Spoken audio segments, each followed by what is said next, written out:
Muy buen día, señoritas jóvenes. Revisando la temática, estamos viendo aspectos funcionales de la vía gustativa. Hemos ido ya observando que hay muchas células que participan en este proceso de emisión del gusto como tal, los sabores que vamos a reconocer. Y estábamos revisando ayer las características histológicas, haciendo un recuerdo de los elementos que constituyen el área receptiva para el gusto. Entonces ya hemos visto que todo inicia, la información se capta acá en el dorso de la lengua, que es una mucosa especializada, donde vamos a encontrar a las llamadas papilas, caliciformes, foliadas, fungiformes, filiformes, otras papilas de tipo cónicas. En esas papilas se encuentran los receptores gustativos que estábamos describiendo ayer. Adicionalmente hemos hecho un repaso donde hemos recordado cuáles son los nervios sensitivos, porque la vía gustativa es un tipo de sensibilidad especializada, o en su defecto podemos decirle es un estímulo sensorial, es uno de los sentidos. Y habíamos quedado ayer que son 5 pares craneales los que participan en la sensibilidad, no solo en la lengua, sino también en la cavidad bucal. Y aquí están justamente el quinto par, que le da estímulo sensitivo táctil, estímulo sensitivo térmico, hemos dicho, y también estímulo sensitivo de discriminación de dolor. ¿Ya? Eso puede percibir la lengua y toda la cavidad bucal. Eso es gracias al quinto par. Adosado al quinto par, lo hemos explicado ayer, viene la cuerda del tímpano, se adosa al nervio lingual y también transmite información sensitiva desde los bordes y la punta de la lengua. Y el facial está encargado, hemos dicho, de qué estímulos o qué tipo de sabores va a captar el facial. ¿Sabes anatomía? Señorita, usted por favor. Usted por favor, joven. Estímulos que dirige el facial, estímulos gustativos, salado y ácido. Luego tenemos un poco más profundo y más por debajo y detrás el glosofaringio. El glosofaringio también va a llegar hasta la punta, pero sobre todo se distribuye en el área dorsal. Y el glosofaringio recibe y dirige los otros estímulos que van a ser dulce, amargo y el umami.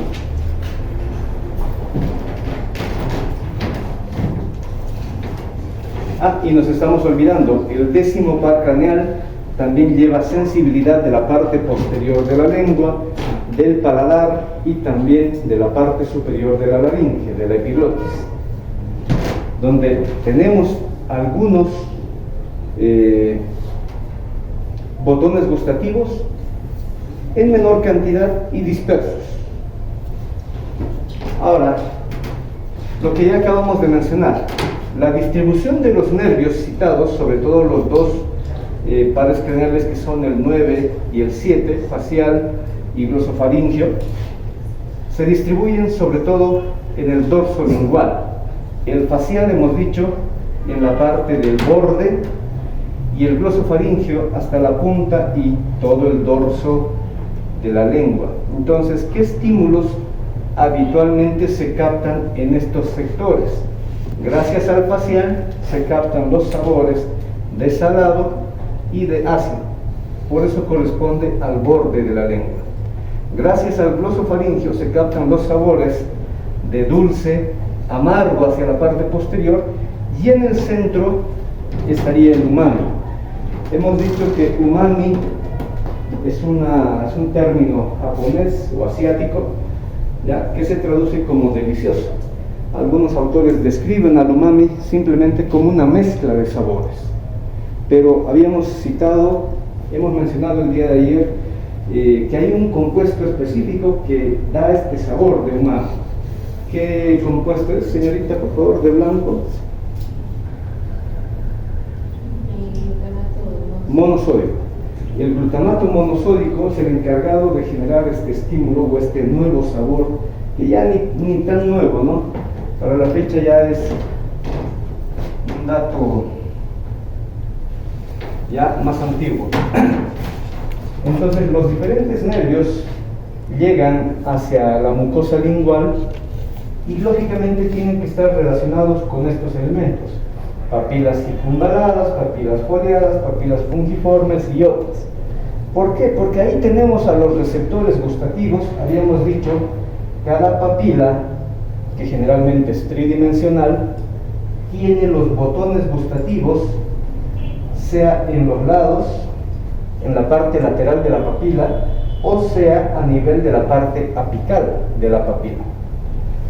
Entre papilas están los canales interpapilares, por lo que habíamos aclarado. El compuesto químico que va a generar el estímulo del sabor correspondiente tiene un largo recorrido. Lo salado, lo dulce, lo ácido, lo amargo, no es que directamente lo ponemos sobre la lengua y de una vez ya se percibe el sabor. No, el compuesto químico tiene que llegar hasta el botón gustativo. Si no llega, lógicamente no va a generar el estímulo gustativo. Entonces, ¿cuál es el recorrido que va a realizar? ¿Cuál es el recorrido que va a realizar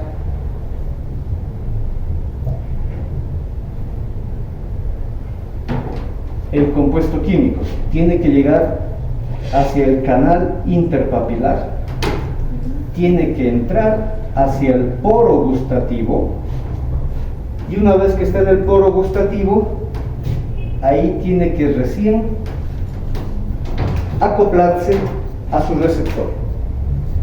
¿Dónde está el receptor gustativo como tal para los diferentes sabores? En el botón. Este es el botón gustativo, y en esta estructura, que es de carácter histológico, donde vemos que hay varias células conglomeradas a manera de un pequeño ovillo o una pequeña pelota o esfera, es un óvalo más que esfera. Vemos que hay diferentes tipos de células gustativas. Habíamos dicho que pueden ser hasta de 4 clases: de primera clase, segunda, tercera o cuarta clase. Estas células gustativas, ¿qué tienen de peculiar? Como otras vías receptivas, ¿qué tienen de peculiar? Si se dan cuenta, en la parte apical, donde está el poro gustativo, están los cilios de la célula. Entonces, estas células gustativas, lógico, son células ciliadas. En los cilios correspondientes, en un momento lo vamos a ver, están específicamente los receptores gustativos, que hay una variedad también amplia. Ahora, estas células gustativas están ahora relacionadas recién con las terminaciones sensitivas de los pares craneales que ya hemos citado, sobre todo del facial, séptimo par craneal, y del noveno par craneal, glosofaríngeo. Ellas. Entonces, estas células gustativas, que son, todo esto es el receptor, van a captar el estímulo gustativo para los diferentes sabores. ¿Hasta ahí alguna pregunta? ¿Vamos bien?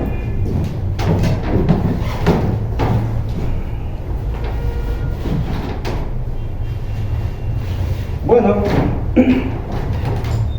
esto es importante por lo menos que lo conozcan, aunque por cultura general, pero siendo médicos, lógicamente necesitamos conocer. La medicina ya no es tan superficial como antes. La medicina hoy por hoy está llegando al nivel molecular, genético e incluso más allá. Tenemos que estar a ese nivel. Y esto no es la excepción, y eso que no estamos tan profundos. Estamos justamente revisando un esquema a nivel de los cilios de las células gustativas del botón gustativo. ¿Me están siguiendo? ¿Ya? En estos cilios encontramos diferentes receptores. Es más, hay una teoría que dice una célula gustativa pudiera tener varios de estos receptores y tener en sí la capacidad de poder percibir tal vez más sabores y no solamente uno. Pero también la misma teoría nos dice, sí, puede ocurrir aquello, hay varios receptores, pero siempre va a haber una predominancia. Es decir, va a haber mayor cantidad de receptores, por decir solamente, para percibir lo salado. En otra célula habrá más bien mayor cantidad de receptores para percibir lo ácido, para percibir lo dulce y para percibir lo amargo e inclusive el humano. ¿Me dejo entender? ¿Ya? O sea, hay esas teorías. Las teorías, bueno, más que teorías, los autores nos dicen que hay estos tipos de receptores.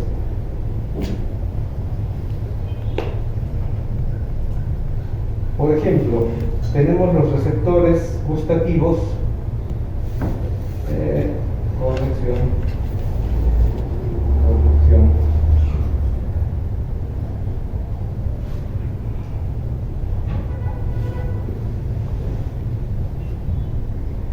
Ya, tenemos los receptores gustativos de tipo 1, de tipo 2, de tipo 3 y de tipo 4. Están ligados a las células gustativas. P1L1 es receptor de tipo 1, ya, gustativo, para algún sabor específico. Luego viene el 2, T1, L2, T1, L3 y T1, L4.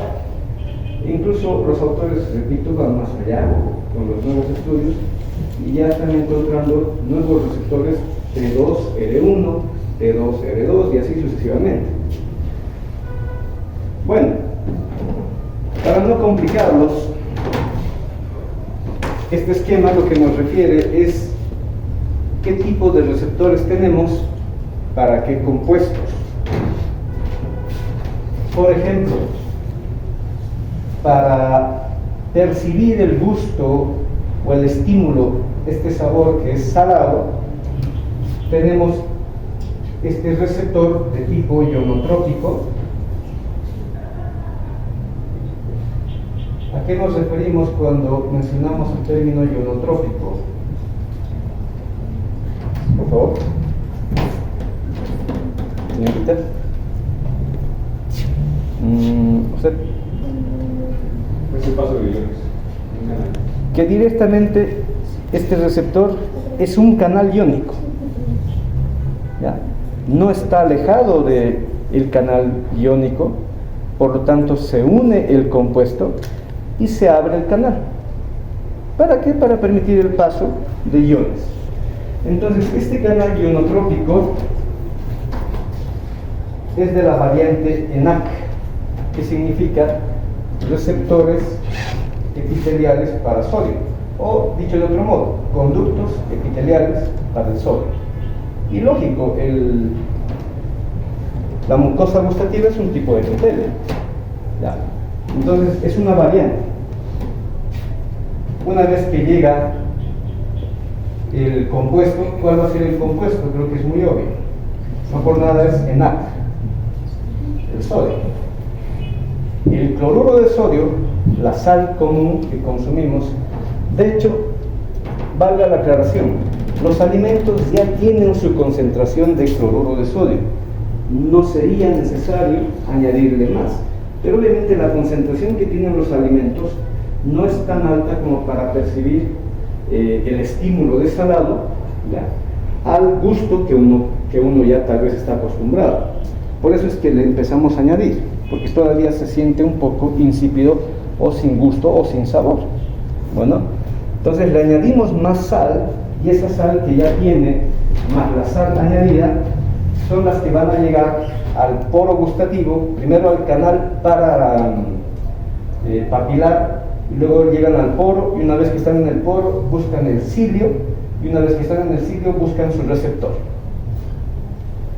Por lo tanto, otro detalle, prácticamente todos los compuestos que van a estimular sabor tienen que ser hidrofílicos. ¿Por qué? Porque estamos en un medio acuoso. La cavidad bucal, no solamente por ser un epitelio, la lengua, no solamente por ser un epitelio es acuosa, no. Hay mucho líquido que se está vertiendo a la cavidad bucal mediado por las glándulas salivales, y entre ellos también hay mucosa, porque la secreción salival es agua y también tiene un componente mucoso, no se olviden. O sea, es seroso y es mucoso. Bueno, entonces el compuesto tiene que tener esas propiedades: poder tener su capacidad hidrofílica, estar disuelto en el medio acuoso, y gracias al medio acuoso llegar a su receptor. En este caso, si hablamos del estímulo desalado, llegará al receptor de tipo ENaC, apertura el canal y el mismo sodio ingresa. Otro, ácido, es otro tipo de receptor muy similar, o sea, es ionotrópico también, ¿ya? No requiere segundo mensajero. La estructura es bastante similar a la anterior, pero ¿cuál va a ser el compuesto que estimule ácido? Creo que es un poco obvio, señorita. ¿Quién cree que estimula lo ácido? Joven por allá. Ácido. ¿Pero qué hay dentro de un compuesto ácido? ¿Qué hay? Hidrogeniones. Porque el ácido siempre se va a disolver, se disocia. Entonces deja libre al hidrogenión. El hidrogenión se acopla al receptor, que es similar al anterior, es un receptor de tipo ENaC, o es un receptor específico para hidrogeniones. Se apertura el canal e ingresa el hidrógeno, o en su defecto ingresará, por eso también puede ser ENaC. Si no ingresa el hidrógeno, que obviamente no está, como se dice, tan involucrado en mecanismos de despolarización. ¿Quién es el que despolariza habitualmente? Sodio. El sodio es el que despolariza muchas células, como neuronas y músculos. Entonces, el hidrogeno solamente se acoplaría y luego le permite el paso a un sodio. Por eso puede ser un canal de tipo ENaC, ¿ya? Un conducto epitelial para el sodio. Lo dulce, creo que ya es más obvio. Lo dulce, señorita, de amarillo, naranja. Lógico, todos los compuestos que tengan alguna estructura de hidrato de carbono. El más importante es glucosa. Entonces la glucosa se une a este compuesto, a este receptor. Ahí ya vemos su variante, es el receptor T1L2, o también puede ser el receptor T1L3. O sea, el receptor gustativo de tipo 1 o receptor gustativo de tipo 3. Ahora, estos otros receptores y los estímulos correspondientes, como estarán viendo, la estructura del receptor de la proteína receptiva ya no es un canal iónico, es un canal, pues un receptor, mejor dicho, de tipo metabotrópico. Requiere un segundo mensajero. Y habitualmente el segundo mensajero más importante que tenemos en el organismo o en las células es la proteína G. Entonces, el mecanismo que van a usar los otros sabores para estimular su respectivo compuesto son de tipo metabotrópicos con segundo mensajero acoplados a proteína G. Entonces viene la glucosa, se une al receptor, estimulan a la proteína G, y la proteína G genera una secuencia intracelular de procedimientos que luego activan a la neurona, que enseguida vamos a detallar. Amargos. ¿Qué productos estimulan el sabor amargo? No es uno, son varios, pero hay uno muy peculiar. Señorita, atrás, al fondo.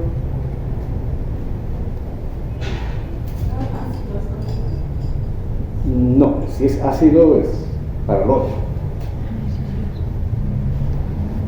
Lo amargo. Lo amargo generalmente está relacionado con proteínas o con compuestos de carga negativa, ¿ya? Con aniones. Entonces, por ejemplo, amargo es esta proteína que se llama la quinina. Amargo, por ejemplo, la cafeína. La cafeína también es un compuesto amargo. Si han probado el café puro, es amargo. No tiene ni un sabor ácido ni un sabor dulce. Hay que añadir, por eso le añadimos azúcar, ¿no? Bueno, la quinina tiene otro receptor de tipo metabotrópico y en un momento citamos cuáles son los mecanismos intracelulares. La familia ya no es T1R2, sino es T2R1. Aquí pueden ser otras. El umami, ya hemos dicho, es el glutamato monosódico, el compuesto que estimula lo delicioso, porque ese es el término, y está ligado a receptores para ácido glutámico, de tipo 4. Entonces, esos son los compuestos que van a estimular el gusto, esos son sus receptores, esas son las variantes que tienen estos receptores, y ahora tenemos que entender cuál va a ser el mecanismo dentro de la célula. ¿Qué pasa para que el estímulo luego llegue hasta el cerebro?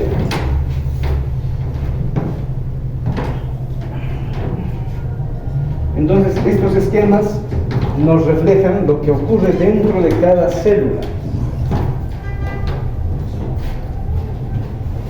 El primer caso, para lo salado, ya habíamos dicho, es un canal ionotrópico. Cuando el sodio llega, se acopla al receptor e ingresa. El mismo sodio ingresa hacia la célula. Lógicamente es un compuesto despolarizante, me refiero al sodio. Entra a la célula gustativa en el receptor y de una vez cambia el voltaje de la célula, la despolariza. ¿Y cuáles son las opciones? La despolarización en la misma célula genera apertura de canales de calcio mediados por voltaje, porque ya se ha despolarizado.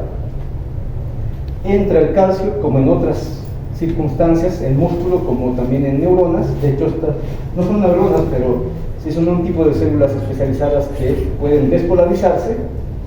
Una vez que entra el calcio, ¿qué se va a liberar? Se libera un neurotransmisor. En este caso, la liberación va a ser habitualmente de serotonina. Y la serotonina luego, lógicamente, estimulará a la neurona, a la primera neurona que va a conducir el estímulo gustativo para salar.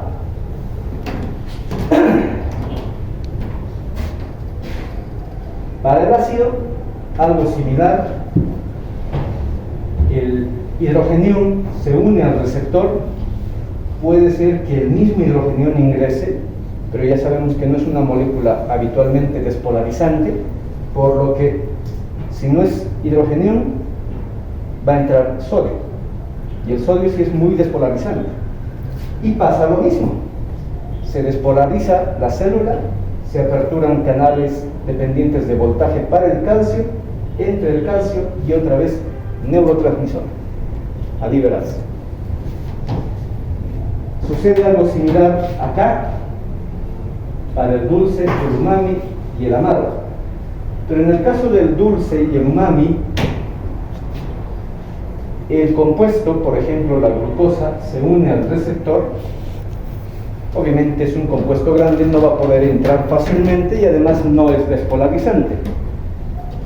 Cuando se une a su receptor, hemos dicho, está acoplado a proteína G. La proteína G, si recuerdan los que estuvieron en olfatorio, tiene 3 subunidades, de hecho también lo han debido ver en otros capítulos, y la subunidad alfa generalmente es la que se desprende, actúa como segundo mensajero y llega hasta los canales. En este caso es diferente, cierra los canales para el potasio. No está permitiendo el ingreso de nuevos cationes, de nuevas moléculas de carga positiva. Solamente inhibe la salida del potasio. ¿Qué va a pasar al inhibir la salida del potasio? Creo que es obvio.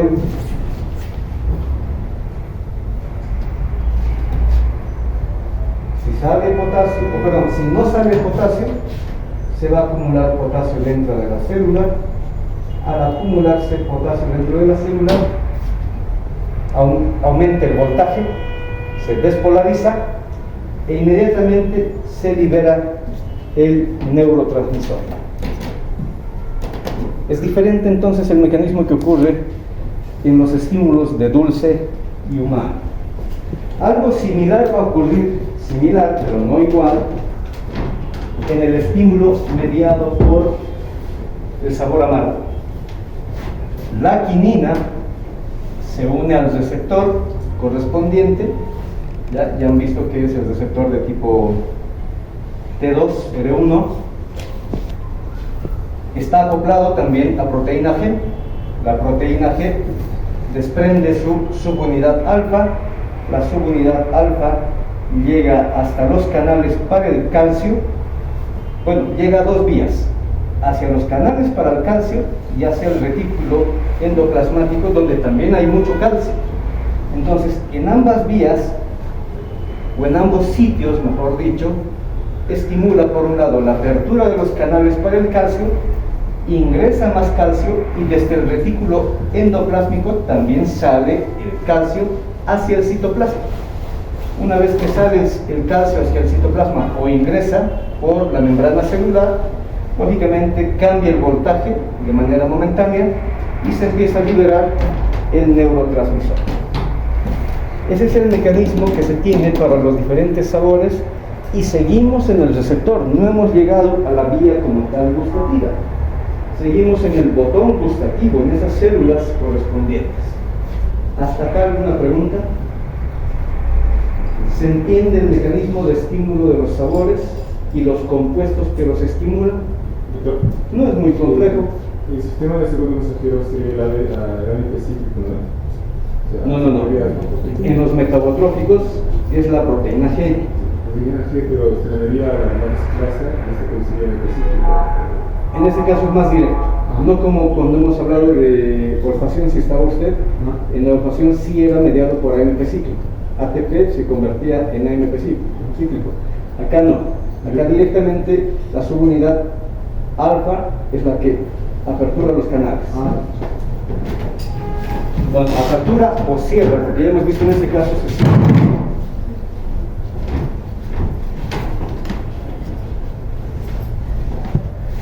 Bueno, entonces las diferentes variantes de células tienen funciones específicas.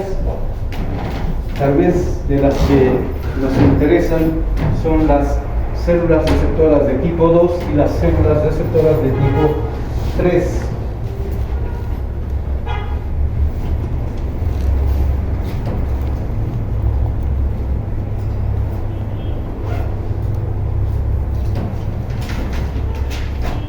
Entonces, las células receptoras de tipo 2 y las de tipo 3, específicamente, como se darán cuenta, tienen un trabajo peculiar, o sea, cada una está percibiendo un sabor específico: dulce, umami, amargo, ácido y también lo salado, mediado por esta otra célula. Entonces, cuando se activan las células, lo más probable es que se pueda liberar. Hay dos compuestos que dice la teoría se pueden liberar como neurotransmisores: serotonina, que ya lo habíamos citado, y el otro compuesto es ATP. Serotonina o ATP es lo que se libera a partir de las células receptoras gustativas y luego se estimula a la neurona como tal.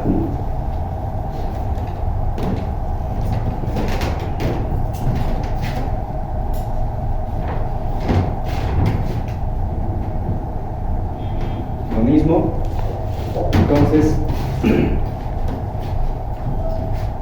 mediado por, cuando tenemos un mecanismo mediado por calcio, el calcio se libera, decíamos, el calcio puede ingresar y este mismo calcio genera la salida de ATP y el ATP va a estimular a la neurona correspondiente, que va a ser la primera neurona que va a llevar el estímulo gustativo, o en su defecto el calcio al ingresar lo que hace es estimular un mecanismo de exocitosis, ¿ya?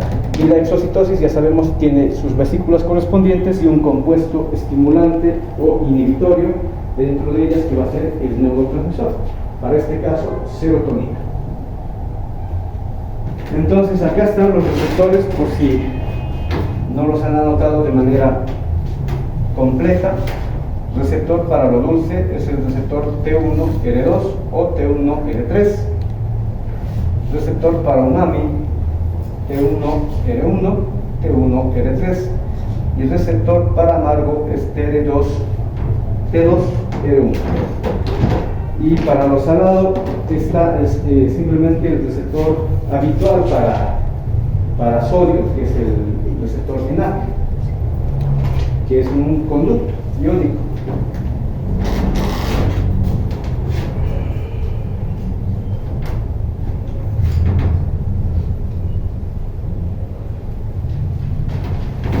A diferencia, esto lo había mencionado ayer, a diferencia del estímulo olfatorio, habíamos dicho que en la olfacción la concentración del producto es muy baja, 0.008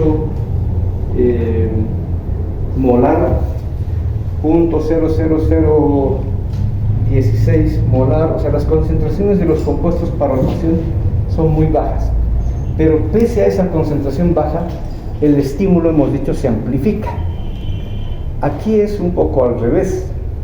Se requiere mayor concentración del producto para generar un buen estímulo que tenga un nivel adecuado de captación y de conducción de la información.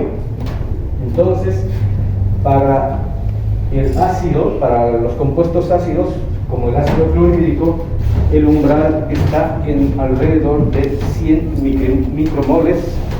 Para el cloruro de sodio está en 2000 micromoles por litro. Para el citrato de estricnina, que también genera el sabor amargo, está en 1.6 micromoles por litro.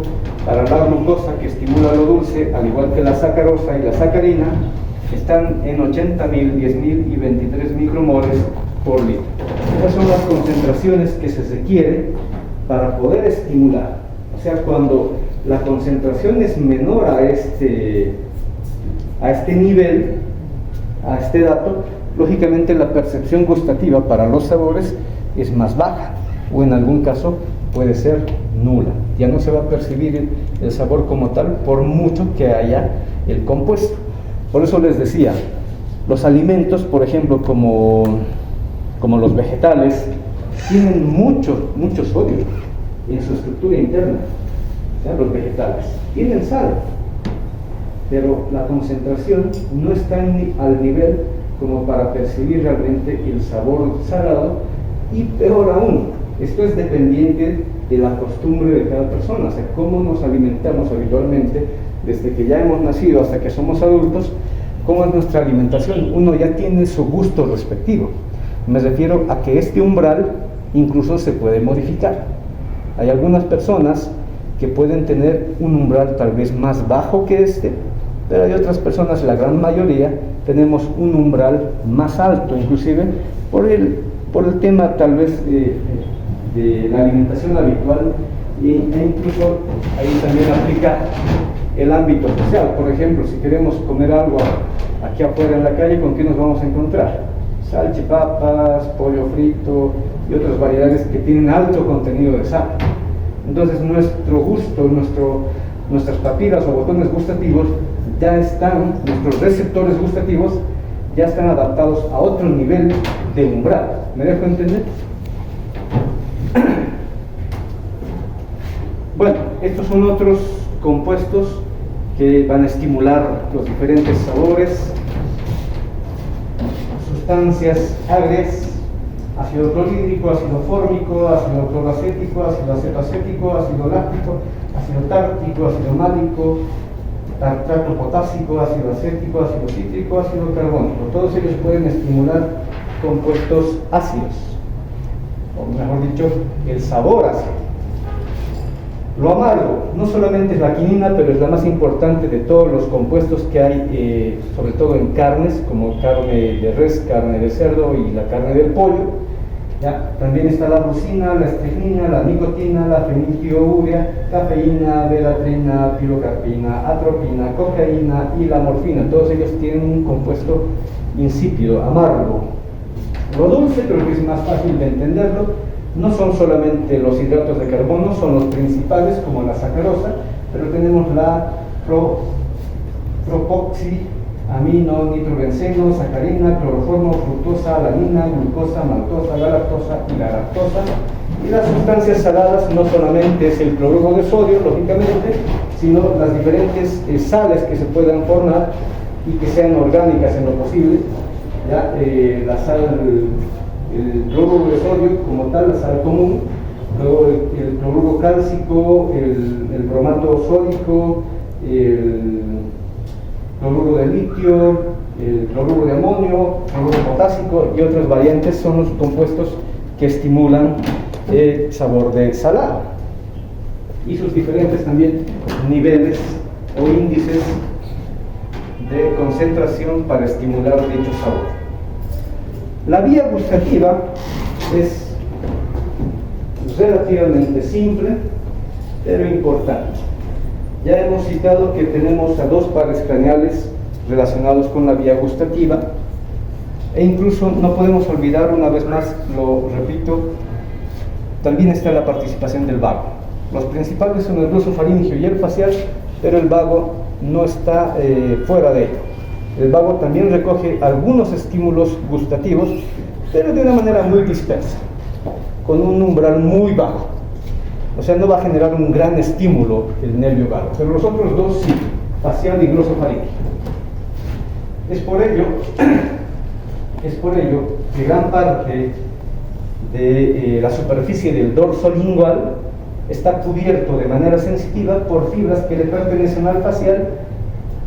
La neurona, que es una neurona pseudo bipolar o neurona unipolar, se encuentra en el ganglio geniculado para el facial, y en el caso del glosofaríngeo, su nervio petroso respectivo, que se origina también del ganglio petroso. El ganglio petroso se ubica justamente a nivel de la fosita petrosa del peñasco, no por nada se llama así, el petroso, o ganglio superior, o ganglio de Ehrenreiter. Entonces, el facial cubre la parte lateral de la lengua, en cambio el glosofaríngeo cubre la parte del dorso, gran parte de lo que habíamos visto, donde se percibe lo dulce, el umami y lo amargo. ¿Qué tienen de relación? Y vamos a añadir, como está en el esquema, vamos a añadir al vago, pero el vago está recogiendo la información de la faringe, de la laringe y en parte del paladar, donde pueden haber algunos botones gustativos dispersos, aislados. Y el ganglio, la neurona se encuentra en el ganglio nudoso, ¿ya? O ganglio superior, sería el ganglio inferior en todo caso, del nervio vago. ¿Qué tienen en común los tres?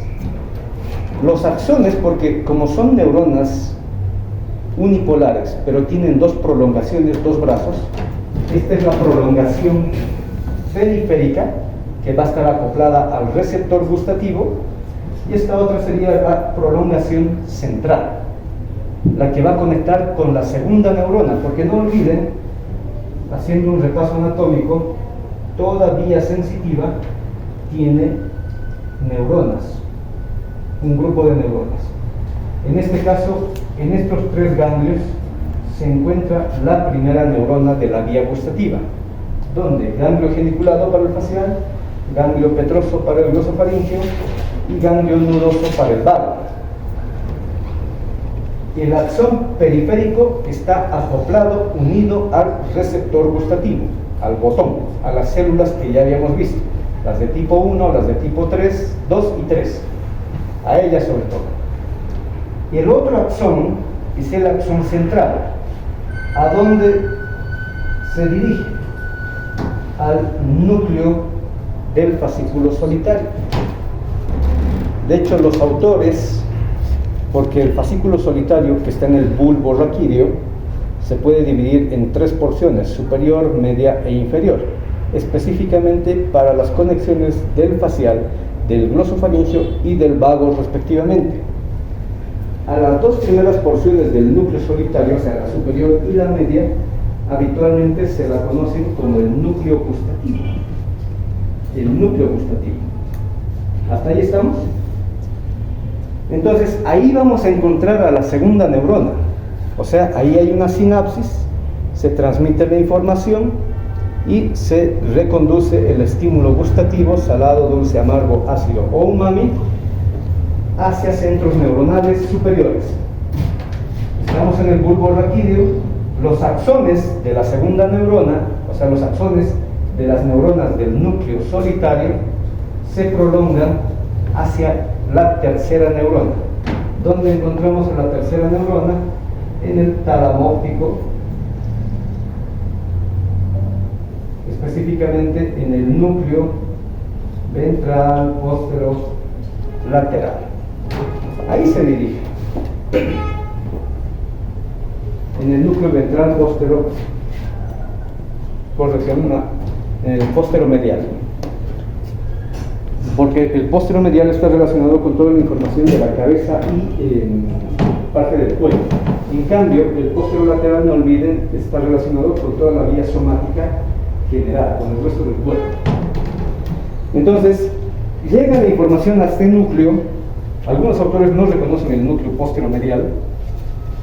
Llega la información a este núcleo, donde se encuentra la tercera neurona, y de ahí la información tiene que llegar hacia el centro primario gustativo, donde la información se va a procesar.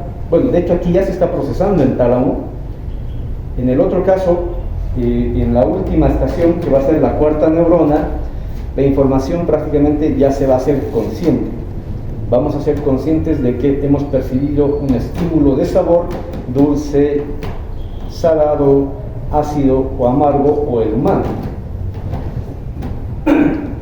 Entonces, los axones de las neuronas que se encuentran en este núcleo se dirigen hacia la corteza parietal. Específicamente tienen que ir a la corteza del giro parietal ascendente, a la parte más inferior del giro parietal ascendente. Desde la anatomía nos dice que hay un área específica catalogada por Brodmann. No olviden que hay las diferentes áreas de Brodmann, y le corresponde al área 43 de Brodmann, el área gustativa primaria. Entonces ahí se va a dirigir hacia el opérculo frontoparietal, o en su caso hacia la parte anterior del lóbulo de la ínsula.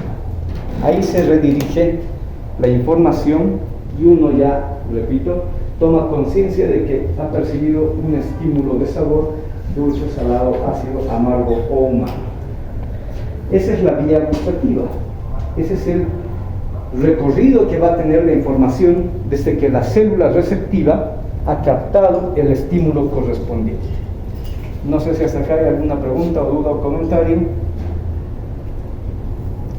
¿Estamos? Bueno, ¿qué más tenemos? Lo mismo, un poco reiterativo. A través de la cuerda del tímpano, de la parte lateral de la lengua, viene la información para el facial, para los sabores salado y ácido.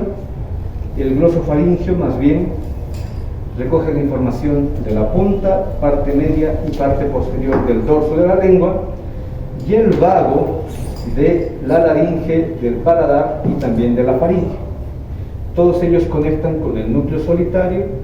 Las neuronas del núcleo solitario luego conectarán con un núcleo continuo también, que se conoce como del gusto, aunque esta teoría está un poco no bien afirmada. O sea,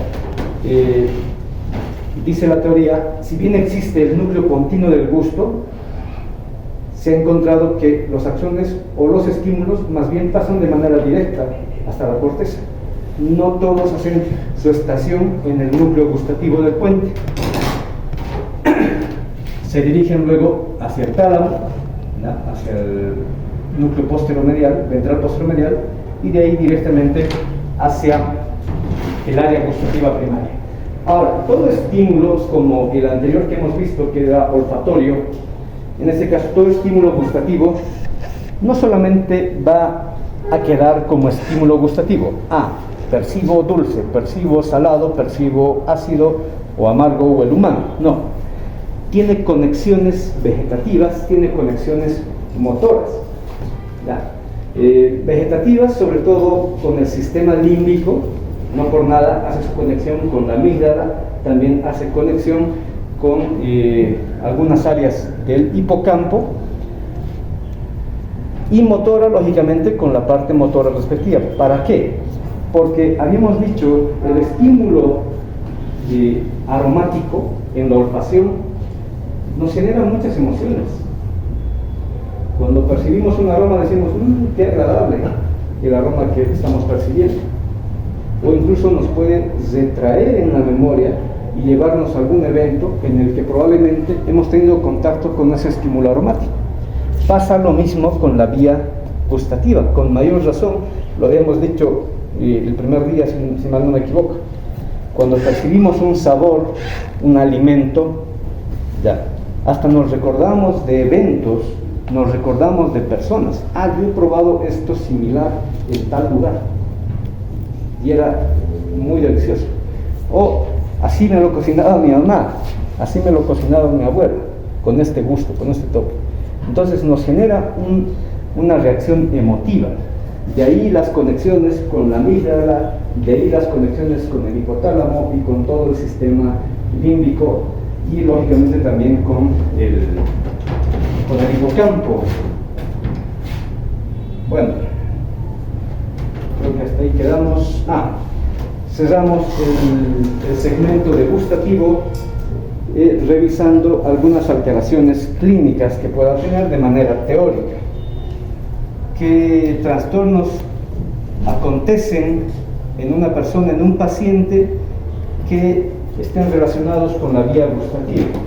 Similar a lo que hemos visto con la olfacción, hay trastornos cuantitativos, podemos medir si el paciente percibe de manera normal, por encima de este o por debajo de este. Hay una sobrepercepción o hay una hipopercepción. O trastornos cualitativos en los que el paciente cree percibir algo cuando no existe realmente el compuesto que estuviera estimulando ese algo. De una vez revisemos. Los aspectos cuantitativos, los trastornos cuantitativos son ageusia, cuando la persona no percibe nada. Generalmente se usan sustancias acuosas, o sea, soluciones. Un líquido que tenga compuestos ácidos, un líquido que tenga compuestos salados, un líquido que tenga compuestos dulces, y etc. Entonces, dejamos caer una gota o dos sobre la superficie lingual y el paciente tiene que decirnos qué es lo que percibe. Pero en este caso, en la ageusia, el paciente nos va a decir nada. Aumentamos la dosis, aumentamos la concentración y sigue diciendo no percibo nada. ¿Cuáles son las probables causas? No es tan probable, pero puede ser que el paciente, por ejemplo, no tenga un receptor específico para el compuesto. Pero eso tendría que ser una anomalía congénita o una anomalía genética. ¿Me dejo entender? O sea, que durante el desarrollo de la mucosa lingual no se hayan formado los receptores para un compuesto específico. O desde la parte genética, en el DNA de la madre o del padre, haya una mutación que inhiba la producción de las proteínas receptores para algún compuesto. ¿Me dejo entender? Esa sería una causa, pero es de las más raras. Es muy rara. ¿Qué sería la otra causa? Por ejemplo, lo he comentado ya en una anterior clase, ha ocurrido en el año 2019 y 20, COVID. El COVID, no sé, ustedes de seguro estaban la mayoría en el colegio todavía, El virus del COVID, el SARS-CoV-19, tenía dos criterios clínicos muy peculiares. Generaba hiposmia y generaba hipogeusia. En algún caso ha llegado a la anosmia, o sea, falta de percepción aromática, y también ha llegado a la ageusia. Pero, ¿qué hacía entonces el COVID? ¿Qué dice la teoría? Uno pensaba, o sea, en esa época, cuando se han hecho los estudios, decían, debe estar dañando a la neurona, debe estar dañando al séptimo par o al noveno par, alguna de las neuronas que hemos citado que están en la vía gustativa. No es así, no era un daño como tal, simplemente era que las proteínas del virus se acoplaban a los receptores, no permitiendo el acoplamiento de otro compuesto. O sea, podíamos comer algo salado, pero los receptores de salado ya estaban ocupados.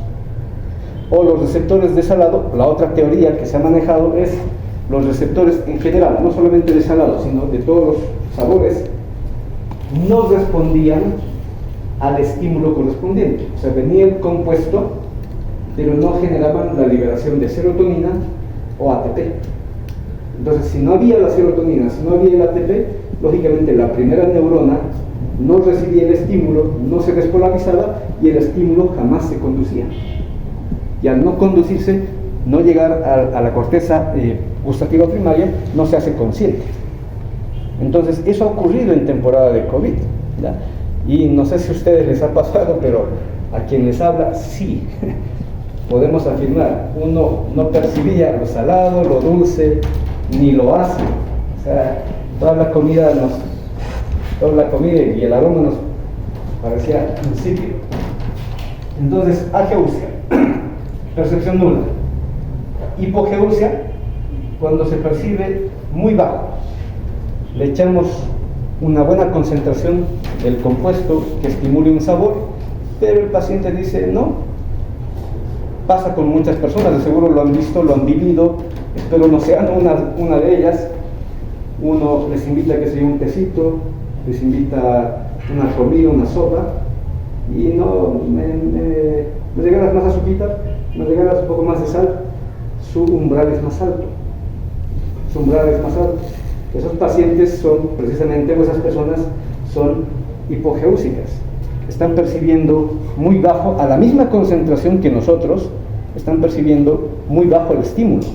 Por eso tienen que duplicar su dosis para poder estimular más a sus receptores y a la vía gustativa. La hipergeusia, lo contrario. Le ponemos una cucharilla de azúcar y la persona dice, ¡uy, qué dulce! Raro, cuando lo habitual pueden ser 2 a 3 cucharillas, bueno, para una gran mayoría. Entonces, la hipergeusia se refiere cuando el estímulo que se percibe está magnificado, pero no es que se ha aumentado la concentración del compuesto, sino simplemente la percepción del paciente. ¿Qué puede estar ocurriendo? Que los receptores ya estén activos, que los botones gustativos en sus diferentes células de tipo 1, 2 o 3 ya estén, un término que se usa es sensibilizados. Alguien le ha debido pasar para que me entienda. ¿Alguna vez se han ido a la playa? No, porque no tenemos playa. Pero tenemos el lago Titicaca, donde tenemos bonitos lugares donde acampar, o alguno tal vez sí ha tenido la oportunidad de llegar hasta la playa. Y como buenos bolivianos paseños que no tenemos mar, no tenemos los resguardos respectivos. Generalmente, un novato va y se revisa e incluso le dan la advertencia y nos dicen hay que protegerse, usar protector, pero nosotros, ya, un poquito. ¿Qué pasa una vez que estamos ya varias horas en el ambiente donde está la concentración de agua, mar, lago, río, donde sea? Obviamente los rayos se reflejan, ¿ya?, e inciden sobre nuestra superficie, y más tarde o al día siguiente todo rojo. ¿Les ha pasado alguno? Probablemente sí. Entonces, cuando estamos en ese estado enrojecido, que es una quemadura de primer grado, ustedes sabrán, ¿qué se siente? ¿Lo han vivido? ¿Quién nos puede expresar qué ha sentido? cuando ya está enrojecido y todo. Ya no está el estímulo. O sea, el estímulo ya hizo su trabajo, generó la quemadura, pero el simple hecho de colocarnos una prenda es incómodo. Como dice el compañero, hasta puede generar una sensación de dolor, de molestia, es desagradable. ¿Ya? Es como realmente cuando uno se quema. A algunos les ha debido quemar una superficie al cocinar o en otro evento, esperemos que no de gravedad, y pasa que lo que se ha hecho es cambiar la estructura molecular del receptor, en este caso del nociceptor. Como ya está expuesto, ya no está el estímulo del daño, ya no está la quemadura, pero el simple contacto con las prendas de vestir generan otra vez respuesta dolorosa. Ese es el mecanismo de sensibilidad. Entonces los receptores gustativos, en el caso de la hipergeusia, están sensibles, ya están listos para despolarizarse y liberar el neurotransmisor, serotonina o ATP, y por lo tanto van a generar un impulso eléctrico más fácil en las neuronas. Los cualitativos se refieren a aquellos estímulos percibidos por la persona, pero que pueden o no existir. Por ejemplo, la disgeusia o parageusia, cuando la percepción es desagradable. Les das un producto, estimulamos con un producto conocido y que puede ser agradable, por ejemplo, lo dulce, ¿ya? Un compuesto, un chocolate, qué sé yo, pero el paciente lo percibe como si fuera algo realmente desagradable o insípido y le genera una reacción nauseabunda. Entonces eso ya no es normal, cuando para cualquier persona el estímulo de dulce pudiera ser más bien agradable, ¿ya? El paciente no lo percibe de otra manera. Eso es disgeusia o parageusia. Y la ageusia, ¿ya?, similar a la anterior, pero en este caso hay ausencia del estímulo y el paciente percibe un estímulo. Es similar a lo que habíamos visto en olfacción, la fantosmia. Aquí también se puede aplicar el término de la fangeusia, donde no se le estimula con ningún compuesto como tal, podemos solamente verter agua y el paciente dice no, o está dulce, o está salado, o está ácido, o está amargo. O sea, no está captando el estímulo. De hecho, no hay estímulo como tal básico, ¿ya? Es simplemente la percepción del paciente. Esto ya tiene otras connotaciones, no necesariamente funcionales, pero tenemos esas variantes. Bueno, ya está ahí entonces con fisiología olfatoria y gustativa. No sé si tienen alguna consulta, duda, algún comentario. Como se darán cuenta, ambos temas, ambos capítulos son relativamente cortos, sencillos. Lo más relevante está a nivel de los receptores, qué es lo que ocurre con los receptores y con los diferentes compuestos y los mecanismos intracelulares, porque después de ahí para adelante la conducción de la información es como ocurre en cualquier otra neurona. En la sinapsis va a ocurrir lo mismo que ocurre en cualquier punto sináptico, ¿no? Bueno, hasta acá de momento, entonces muchas gracias. Mañana continuamos con el tema de